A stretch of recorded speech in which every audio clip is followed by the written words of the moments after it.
em Brasília, inclusive. A gente continua no Distrito Federal. Rafael Procópio está na linha com a gente. O Túlio Amâncio trouxe informações agora, especificamente a respeito do ex-presidente Jair Bolsonaro.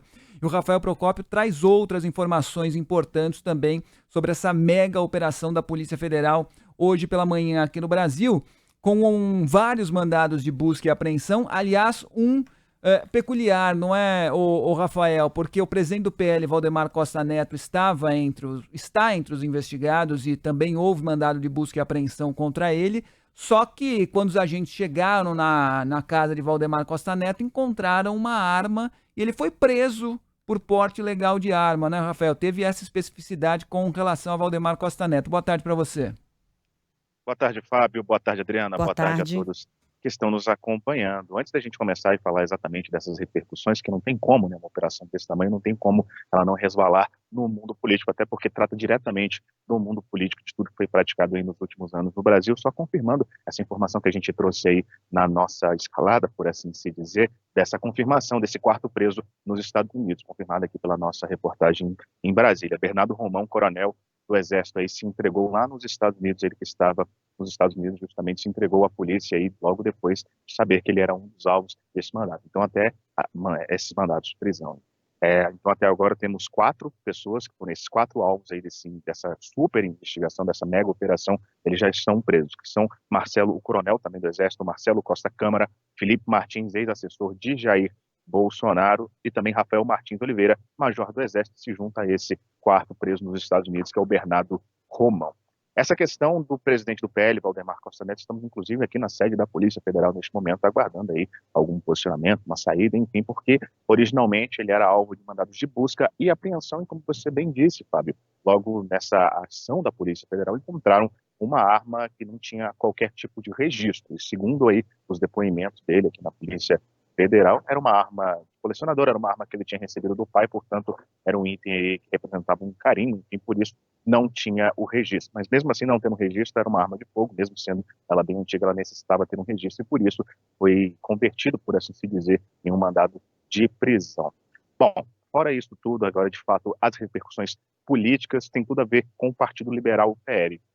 Isso porque, pessoal, o senador Humberto Costa, que é do PT de Pernambuco, que é líder do PT dentro do Senado Federal, ele pediu à Procuradoria-Geral da República que faça uma investigação sobre as ações do PL em toda essa trama que a gente tem trazido desde mais cedo aqui na nossa programação. E ele pediu que, caso seja comprovado pelas investigações, a partir do pedido aí da PGR, que o PL, o Partido Liberal, foi um instrumento aí de algum mecanismo para tentar dar um golpe de Estado, que o partido tenha a sua licença cassada. Ou seja, se essas investigações chegarem a, de fato, mostrarem algum envolvimento do partido, não das pessoas que a gente trouxe aqui não somente das pessoas que a gente trouxe aqui durante o dia, mas sim da sigla do partido nessa intentona, para a gente chamar assim, uma intentona golpista, é possível que nessas investigações do PL possa acabar perdendo o seu registro, e aí seria uma outra confusão, toda uma outra situação dentro do meio político, que a gente lembra que o PL é um dos maiores partidos do Brasil neste momento. Dentro das repercussões, trouxemos aí mais cedo a fala do ex-presidente da República e hoje senador Hamilton Mourão, falando no sentido de perseguição política, de busca de opositores políticos, de não estar se respeitando o processo legal. Vou pedir licença aqui para vocês para ler na íntegra também algumas manifestações de redes sociais de algumas figuras muito importantes em todo esse processo. A primeira vai ser do presidente da Câmara dos Deputados, Arthur Lira. Isso tudo pelas redes sociais. Há um ano, as sedes dos 3 poderes foram atacadas e depredadas num ato de violência que merecem ser permanentemente repudiados. Todos os responsáveis devem ser punidos com o rigor da lei dentro do devido processo legal.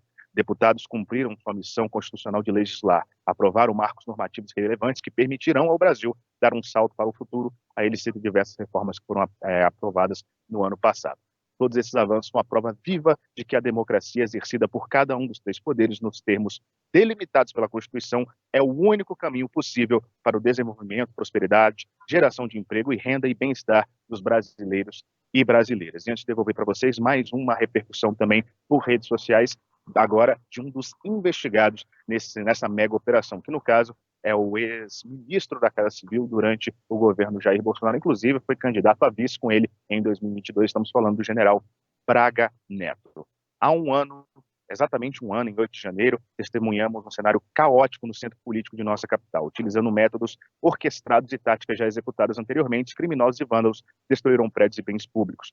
Reafirmando nosso compromisso com a pátria, acredito firmemente que o Brasil é nosso e que unidos podemos resgatar o país que desejamos.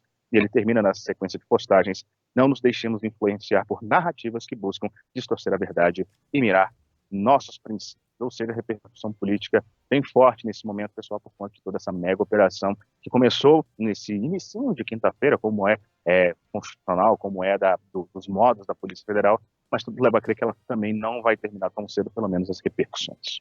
Tá certo. Obrigada, Rafael Procópio, por essas repercussões. Só para que nosso ouvinte se lembre, o presidente do PL agora é alvo desse mandado de busca e apreensão e acabou preso por causa de uma arma velha que tinha em casa, porque logo depois das eleições, logo depois do resultado da eleição presidencial com a vitória de Lula, o PL entrou com uma representação junto ao Tribunal Superior Eleitoral questionando a validade do resultado de algumas urnas.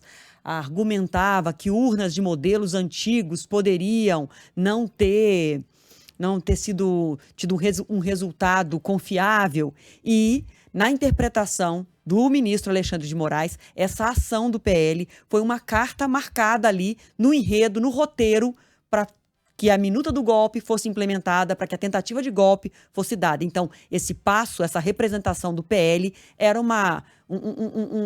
mais uma etapa do plano golpista, segundo a interpretação do ministro Alexandre de Moraes, e por isso a operação incluiu aí o presidente do PL, principal partido de oposição do país hoje.